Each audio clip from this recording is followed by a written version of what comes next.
Hello my dear friends, যদি তোমাদের কাছে একটা পেন আছে তাহলে সেই পেন দিয়ে কিন্তু তোমরা ইংরেজি বলতে পারবে। কিভাবে? চলো আমি তোমাদেরকে শেখাই। যেমন ধরো, এটি হলো একটি কলম, তাহলে এটাকে ইংলিশে কি বলবে? বলতে হবে this is a pen. Yes my friends, this is a pen. আবার আমি এই কলম দিয়ে লিখি, I write with this pen. I write with this pen. এই কলমটি খুব দামি। This pen is very expensive. This pen is very expensive. এই কলমটি খুব সুন্দর। This pen is very nice.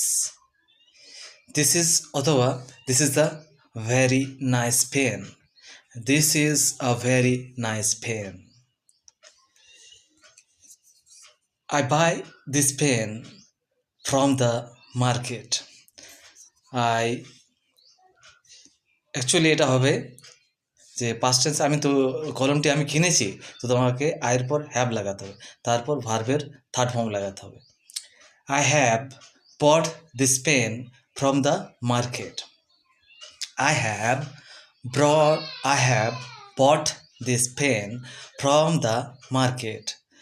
তো বন্ধুরা, তোমরা এইভাবে যদি ইংলিশ বলা প্র্যাকটিস করো তাহলে খুব তাড়াতাড়ি কিন্তু তোমরা ইংরেজি বলতে শিখে যাবে।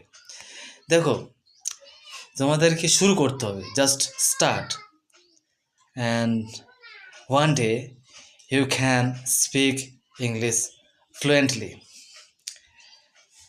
তোমাদের কাছে যদি এরকম পেন থাকে তাহলে এই পেন দিয়ে এই যে সেন্টেন্সগুলো আমি বললাম সেই সেন্টেন্সগুলো তোমরা ইংলিশে বলা প্র্যাকটিস করতে পারো।